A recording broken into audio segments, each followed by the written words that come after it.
지난주 숙제하셨습니까? 우리가 믿음을 가졌는데 우리의 믿음이 영혼에 이르는, 우리 영혼이 구원을 받게 하는 그런 믿음인가 한번 점검해 보자고 그랬지요. 어떻게 점검해 보셨나요?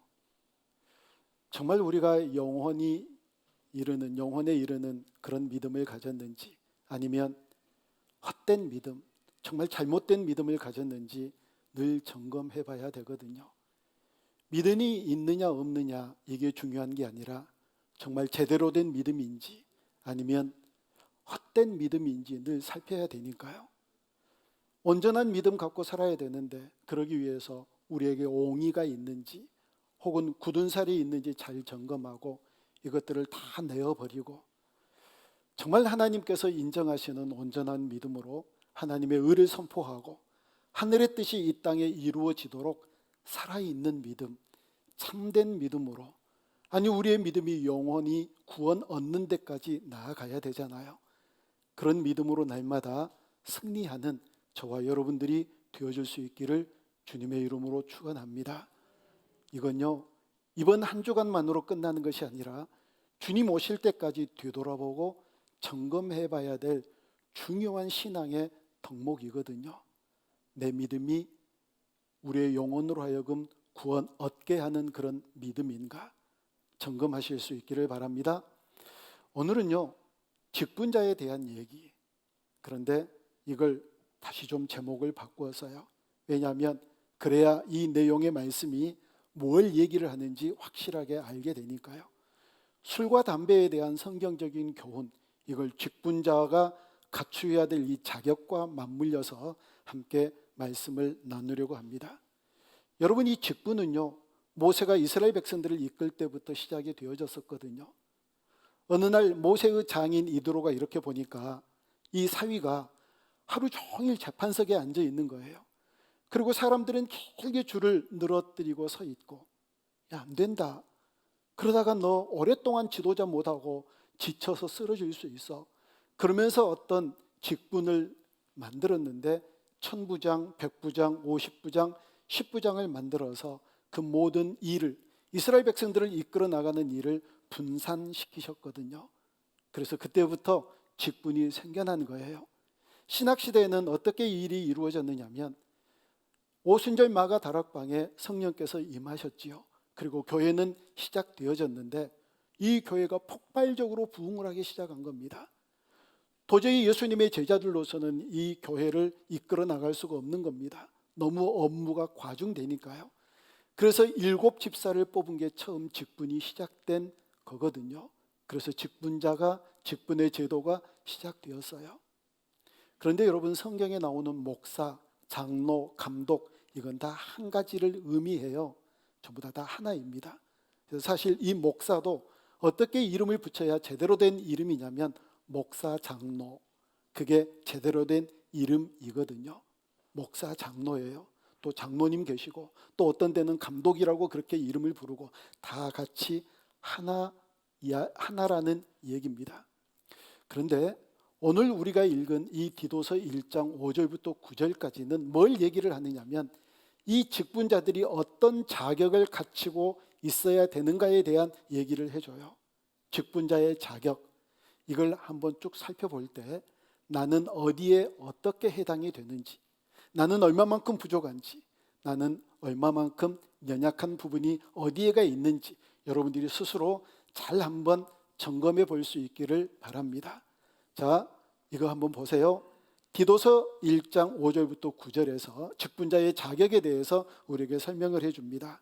첫째는요, 책망할 것이 없는 자라야 된대요. 그런 분 혹시 계세요? 나는 어느 누구로부터, 우리 주님께로부터 책망할 것이 없는 자야, 이렇게 생각하시는 분 아마 없을 거예요. 두 번째는 한 아내의 남편인가?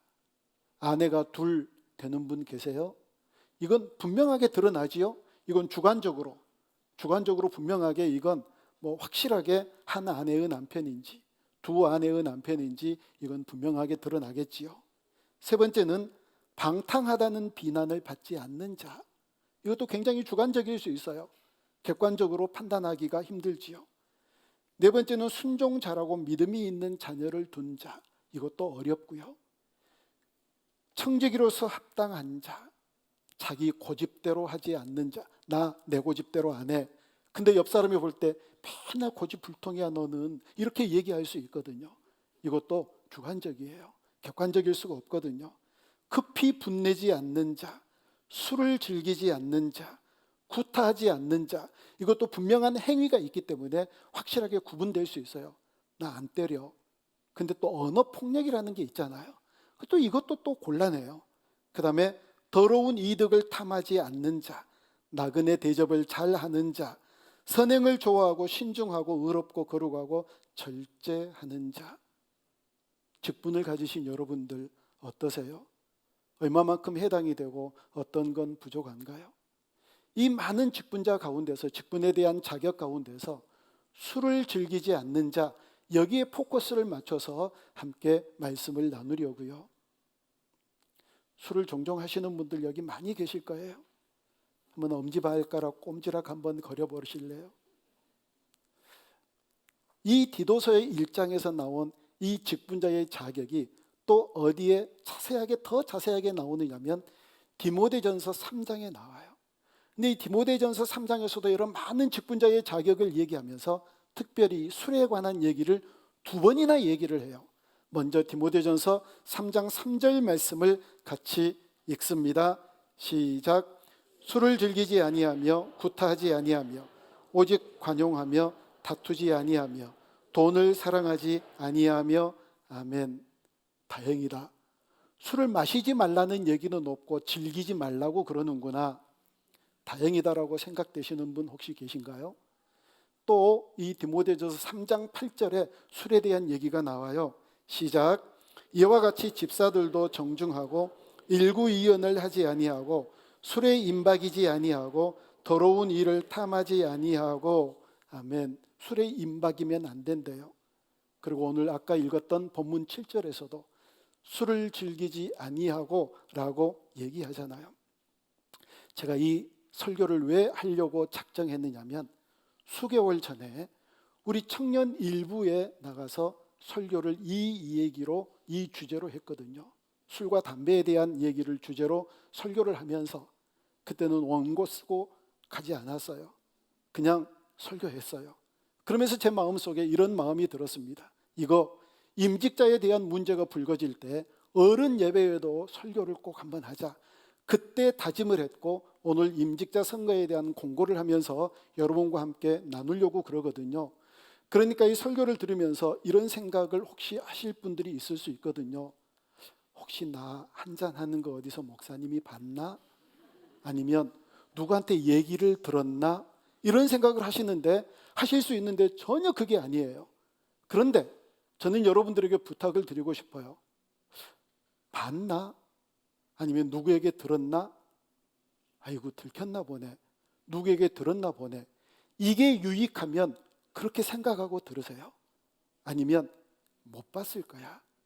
누구에게 이런 얘기 듣지 않았을 거야. 이게 여러분들에게 유익하면 못 봤겠지. 그러면서 그냥 들으시면 돼요. 중요한 건 이 메시지를 전하는 게 그런 이유 때문이 아니라 청년부 설교하면서 수개월 전에 제가 이걸 다짐하고 결심하고 하는 설교라는 사실을 잊지 마시고 함께 말씀을 나누기를 원합니다. 자, 여러분, 술 그리고 담배에 대한 얘기예요. 성경에서는 이 술에 대한 얘기를 어떻게 말하고 있을까요? 이런 얘기가 있어요. 11조의 규례, 제사를 드리는 문제에 대해서 모세가 이스라엘 백성들에게 얘기를 하면서 제사를 드리는데 이 동네 만성지구나 혁신도시에 살면 그냥 제물을 가지고 와서 드리면 되잖아요. 그런데 그때 당시에는 예루살렘에 가서 제사를 드려야 되기 때문에 거리가 멀어요. 그 제물을 가지고 어떻게, 교통수단도 마땅치 않는데 어떻게 가서 제물을 드려요? 이런 사람들에게 모세가 뭐라고 얘기를 하느냐면 제물을 거기서부터 가져오지 말고 돈 갖고 와라. 돈 가지고 와서 예루살렘 주변에서 제물을 사라. 그리고 하는 얘기가 신명기 14장 26절에서 이렇게 말씀해요. 우리 같이 읽습니다. 시작. 내 마음에 원하는 모든 것을 그 돈으로 사되 소나 양이나 포도주나 독주 등 내 마음에 원하는 모든 것을 구하고 거기 내 하나님 여호와 앞에서 내 권속이 함께 먹고 즐거워할 것이며 아멘. 포도주와 독주 마시라고 그랬나요? 마시지 말라고 그랬나요? 마시래요. 그것도 하나님 앞에서 마시래요. 돈을 가지고 와가지고 재물도 사고 포도주도 사고 독주도 사서 그것을 하나님 앞에서 마시라고 얘기를 하거든요. 성경은요, 마셔도 된대요. 예수님도 가나 혼인잔치 때 술이 떨어졌잖아요. 포도주가 떨어졌는데 이걸 마시면 안 된다라고 분명한 어떤 입장을 가지고 계셨으면 예수님, 포도주가 떨어졌는데요, 그만 마셔라, 이렇게 말씀하셔야 되잖아요. 아니, 근데 예수님이 포도주를 만들어 주셨잖아요. 일부러 만드셨어요. 물이 포도주로 변하게 해서 예수님께서 만들어 주셨잖아요. 그리고 성경을 보면 이 포도주가 우리의 마음을 기쁘게 하기까지도 한대요. 기쁘게. 성경은 이 포도주를 마셔도 된대요. 독주를 마셔도 된대요. 포도를 으깨어서 만든 게 포도주예요. 근데 독주는 포도 외에 다른 과일이나 다른 곡물을 만들어서 이걸 발효시켜서 만든 게 독주거든요. 독주는 아주 도수가 센 고량주나 위스키 같은 이런 술을 얘기하는 게 아니라 포도 외에 다른 과일, 다른 곡물로 만들어서 발효시켜서 만든 게 바로 독주예요. 성경 마시라고 그러니까 이제 좀 괜찮으시죠? 마시래요. 그런데 이렇게 얘기를 하는 것보다 마시지 말라는 얘기가 훨씬 더 많아요. 성경은 마시지 말래요. 그런데 마시지 말라라고 하는 얘기보다 더 많은 말씀은 술 취하지 말래요. 그럼 그렇지, 마셔도 돼. 그런데 취하지만 않으면 돼. 또 이렇게 얘기를 하시는 분들이 너무너무 많아요. 그런데 이게 안 되는 이유가 술이라고 하는 단어가 그게 안 된다라고 웅변적으로 우리에게 얘기를 해줘요. 왜 술 취하지만 말라, 이게 술 마시지 말라는 얘기하고 똑같아야 되느냐면 술이라고 하는 단어가 무슨 단어예요? 술술 넘어가잖아요. 하여튼 한번 먹기 시작하면 이게 술술 넘어가서 취하게 되니까 아예 이걸 마시지 말라는 거예요. 성경은 술 마시면서 나타나게 될 현상들에 대해서 여러 가지로 많은 얘기들을 해요. 먼저 잠언 20장 1절을 보면 술을 마시면 거만하게 된대요. 뭐 별것도 없으면서 술을 마시면 얼마나 뻐기고 사는데요. 술을 마시면 또 많이 떠든대요. 얼마나 또 소리를 내서 높은 소리로 떠드는지 몰라요. 식당에 가가지고 왁자질껏 떠드는 사람들 보면 언제나 쇠주 몇 병씩 이렇게 놓여져 있잖아요. 하여튼 술만 먹으면 말이 많아져요. 술만 먹으면 떠들기 시작해요.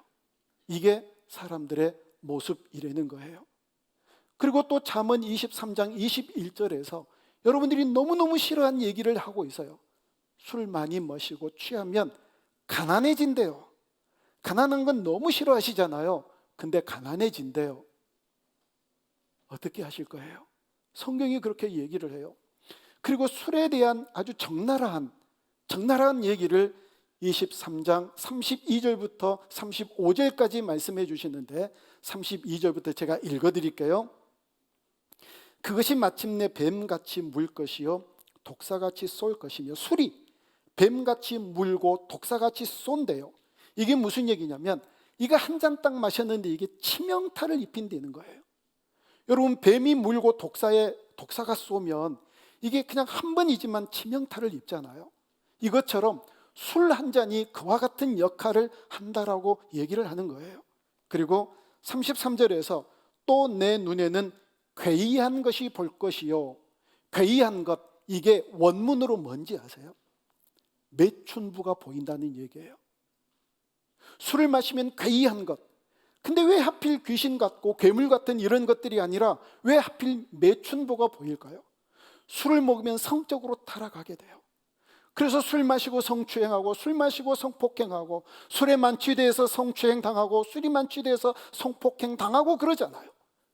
이 술이 그와 같은 일들을, 사건들을 만들어낸다는 거예요. 괴이한 것이 보인답니다. 내 마음은 구부러진 말을 할 것이요. 혀가 꼬이니까 구부러진 말을 하게 될 수밖에 없지요. 혀가 꼬이니까요. 그 다음에 34절에서 얘기합니다. 너는 바다 가운데 누운 자 같을 것이요 돛대 위에 누운 자 같을 것이요. 좋아요, 안 좋아요? 얼마나 좋은데요. 바다 가운데 누워 있으면, 돛대 가운데 누워 있으면 여러분 얼마나 좋겠어요.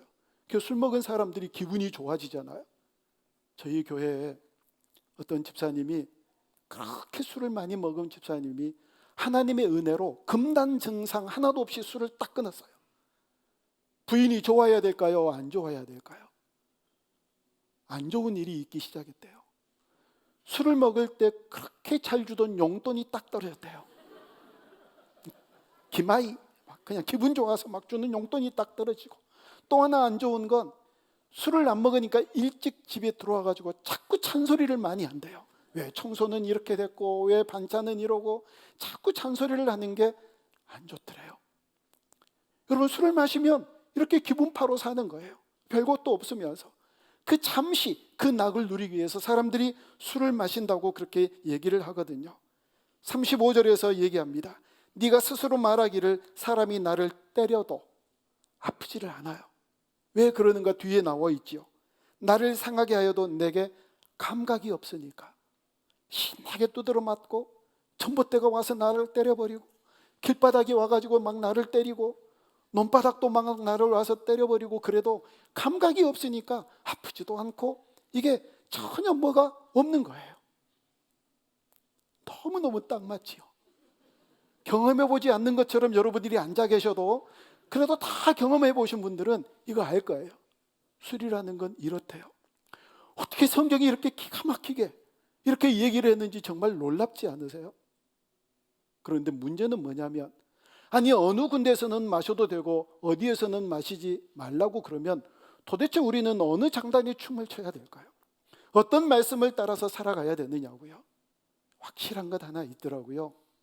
에베소서 5장 18절을 보면 우리에게 얘기합니다. 술 취하지 말라. 그건 뭐 하는 거라고요? 방탕한 거래요. 방탕한 것. 그래서 제가 방탕이라고 하는 이 단어를 사전에서 찾아가지고 왔어요. 시작. 술, 성적 쾌락, 노름 등에 과도하게 빠져 바르게 살지 못함. 이게 방탕이에요. 어떻게 하실 거예요? 계속해서 술에 빠져 사실 거예요? 어떻게 하실 건가요? 결과가 이런데, 술 취하면 그렇게 된다고 그러는데, 저는 우리 청년들에게도 그렇게 얘기를 했어요. 너희들이 술과 담배를 피우고 마셔도 하나님 앞에서 기도가 잘 되고 신앙생활 잘 되면 해라, 괜찮다. 뭐 어떤 분들에게는 그럴 수 있겠죠. 잘 될 수 있겠죠. 그런데요, 안 되게 되어 있어요. 여러분, 술 취해가지고 어떻게 하나님하고 하나님께 주정 부리실 거예요? 생각 한번 해보시라고요. 어떻게 하실 거예요? 여러분, 우리가 예배를 드릴 때만 하나님 앞에서 예배를 드리는 게 아니라 예배당에 예배 끝나고 나아가면서 일상의 삶에서 예배는 지금부터 시작입니다라고 말씀드렸잖아요. 늘 주님과 동행하는 인생을 살아가는데 그 주님과 동행하면서 계속해서 꼬부러진 혀로 그렇게 얘기를 하실 건가요? 어쩌실 거예요?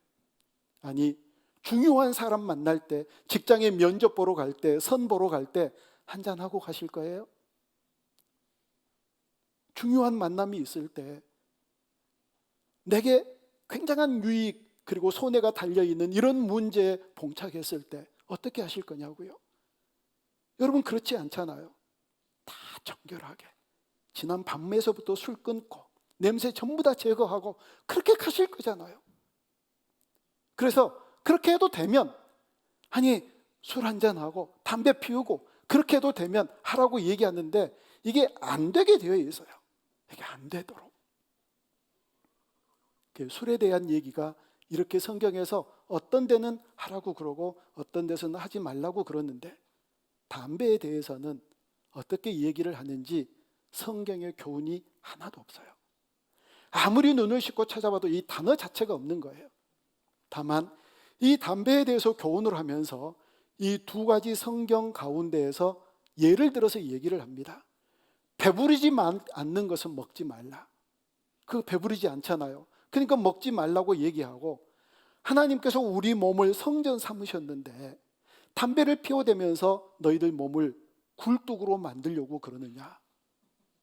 굴뚝. 여러분, 굴뚝 속에 혹시 보셨어요?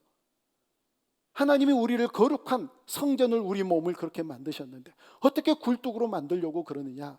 이런 이유로 반대를 하는 그런 설명들이 있거든요. 그런데 어떤 목사님이요, 질문하고 답을 하면서 이 담배에 대한 얘기를 한 20가지 더 넘게 이렇게 쭉 나열해 놓은 거가 있더라고요. 그런데 정말 이게 기가 막히게 우리에게 교훈이 될 만하고 우리의 정신을 들게 하는 질문들이 6가지를 제가 뽑아가지고 와봤어요. 그 질문 6가지. 첫째, 우리에게 질문해요. 여러분 스스로에게 질문을 합니다. 흡연이 돈을 벌게 해주더냐? 두 번째, 흡연을 꼭 필요한 것으로 하나님께 요청할 수 있는가? 하나님, 제가 이것 좀 요청할 수 있는가? 세 번째, 흡연이 다른 사람에게 유익을 주더냐? 네 번째, 흡연으로 인하여 하나님께 감사할 수 있느냐? 어쩌다가 제가 이렇게 피우게 됐는데 주님 너무 감사해요. 누가 흡연을 잘한다고 칭찬을 해주더냐? 이 6번째가 압권이었어요. 주님께서 흡연을 하시더냐? 한 20가지의 질문이 있고 답이 있는데 6가지가 정말 내 마음에 이게 함께 나누면 좋겠다 해가지고 가지고 온 거거든요.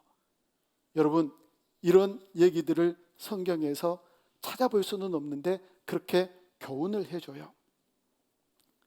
중요한 건 술을 마셔도 되고 마시지 말아야 된다라고 얘기를 하고 담배에 대한 얘기는 전혀 기록되어져 있지 않는데 그러면 우리한테 어떻게 하란 말입니까?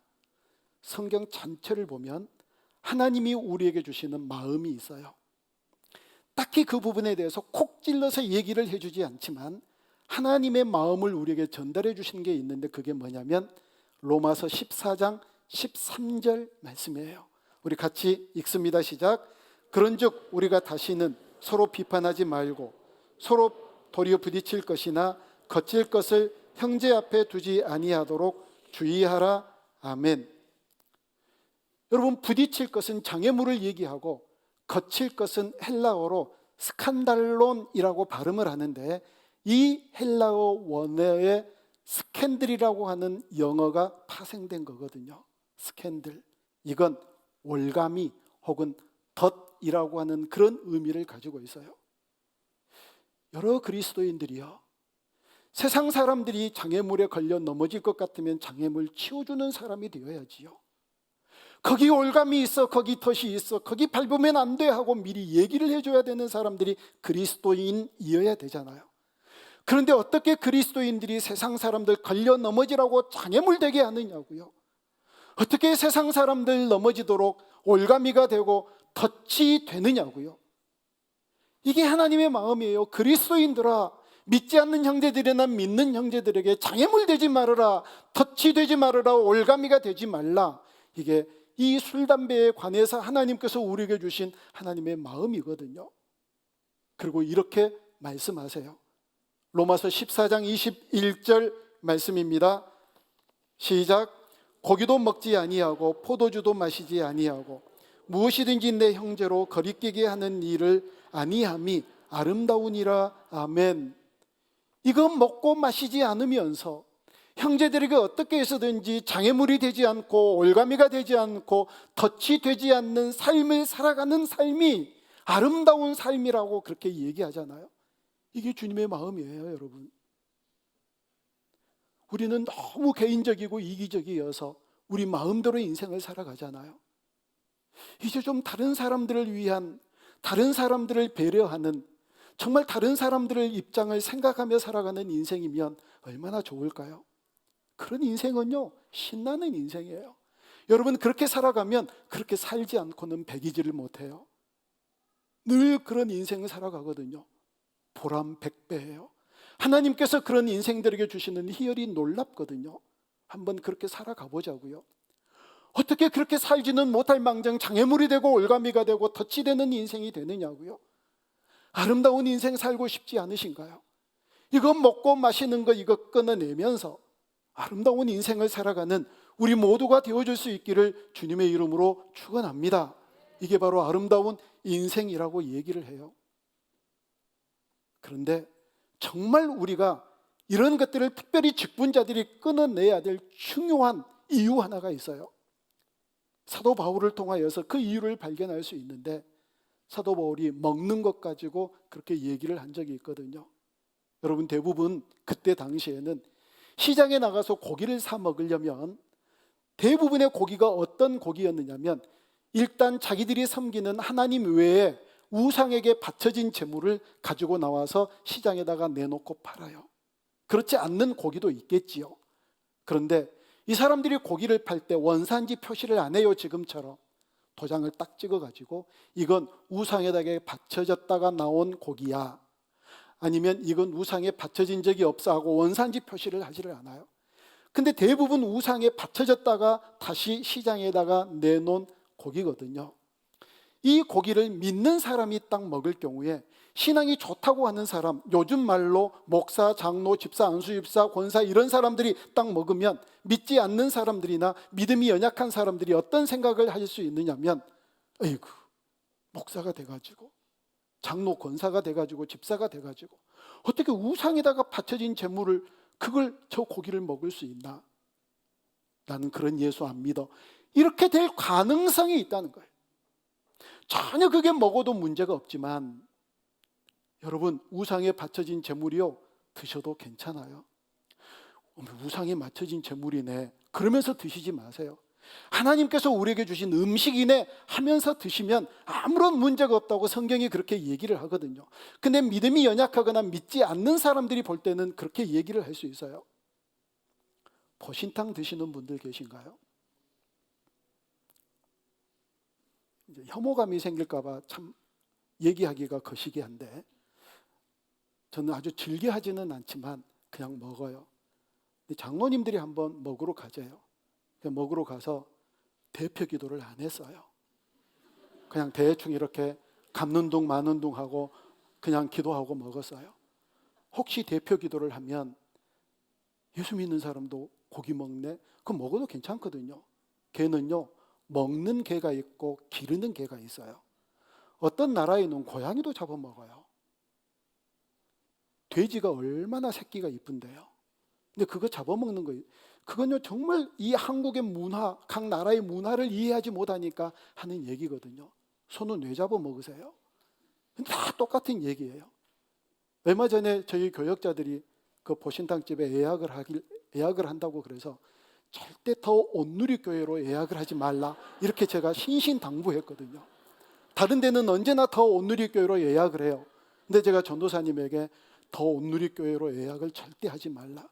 믿음이 연약한 사람들이 있을 수 있으니까. 이런 차원에서 사도 바울이 뭐라고 얘기를 했는지 고린도전서 8장 31절 말씀을 같이 읽습니다. 시작. 그러므로 만일 음식이 내 형제를 실족하게 한다면 나는 영원히 고기를 먹지 아니하며 내 형제를 실족하지 않게 하리라. 아멘. 먹고 안 먹고가 중요하다는 얘기 아닙니다. 고기를 먹을 수 있는 얼마든지 그런 권한이 있고 성경에서 고기 먹지 말라는 얘기 없지만 사도 바울은 선언합니다. 믿음이 연약한 형제들을 위해서 나는 영원히 고기를 먹지 않겠다. 뭐 몇 날 며칠 이 고장이 있을 때만 먹지 않겠다 얘기하지 않습니다. 고린도 교회만 있을 때가 얘기 아니라 나는 영원히 고기를 먹지 않겠다라고 선언을 해요. 이유가 뭐지요? 믿음이 연약한 형제들 때문에, 그들의 영혼을 구원해야 되는 사명자이기 때문에, 그들의 영혼을 올바른 대로 인도해야 되는 사명이 있는 자들이 바로 우리이기 때문에, 내가 어떤 행위를 인하여서 하는 행위를 인하여서 믿음이 연약한 자들이 실족할까 봐 그래서 나는 영원히 고기를 먹지 않겠다. 그 맛있는 고기 먹지 않겠대요. 그렇게 선언해버려요.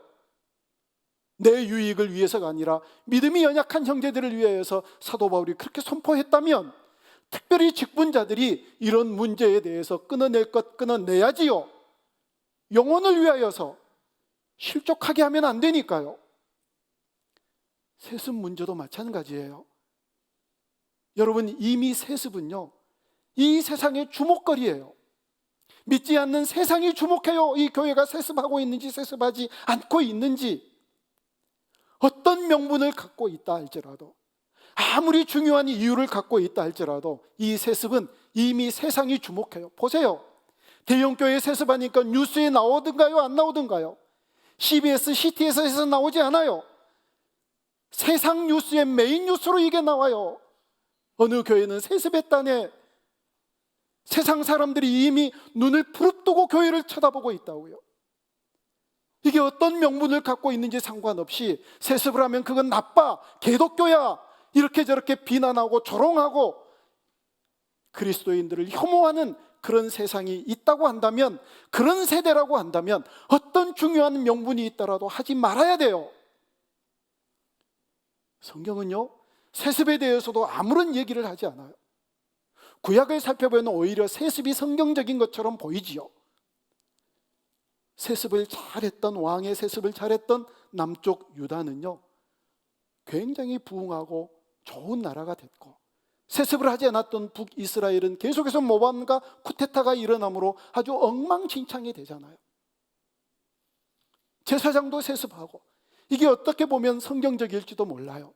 그러나 지금 이미 교회를 들여다보고 그리스도인들을 바라보고 있는 세상의 눈, 그리고 그리스도인조차도 세습은 아니야, 세습은 나쁜 거야 라고 얘기를 한다면, 이게 뉴스거리가 되고 이게 조롱거리가 된다면 믿지 않는 영혼을 위해서 하지 말아야지요. 아무리 정당한 이유가 있어도 그것 때문에 실족하는 영혼들 때문에, 그것 때문에 교회를 욕하고 하나님의 영광을 훼손시키는 믿지 않는 사람들 때문에 세습하지 말아야 돼요. 그 이유 하나 때문에 사도 바울은 고기 안 먹겠다고 그랬잖아요. 얼마든지 먹을 권리가 있지만, 그래서 세습하지 말아야 되거든요. 그 이유로 인하여서 술, 담배에 접근해야 돼요. 그 이유 때문에, 믿음이 연약한 사람들 때문에, 믿지 않는 사람들 때문에요. 세습에 대한 얘기를, 설교를 수년 전에 한 적이 있었거든요. 왜 세습을 하는지 아세요? 내가 그 교회 개척해가지고 이렇게 크게 많은 재산 가치를 만들었고 부흥을 시켜놨는데, 이게 언제나 주님의 은혜입니다라고 얘기를 해놓고 내 공적으로 생각을 하는 거예요. 그러니까 이거 다른 사람에게 주기가 너무 아까운 거예요. 말로는 얼마나 주님께서 하셨습니다, 이게 주님의 은혜입니다라고 얘기를 하나요?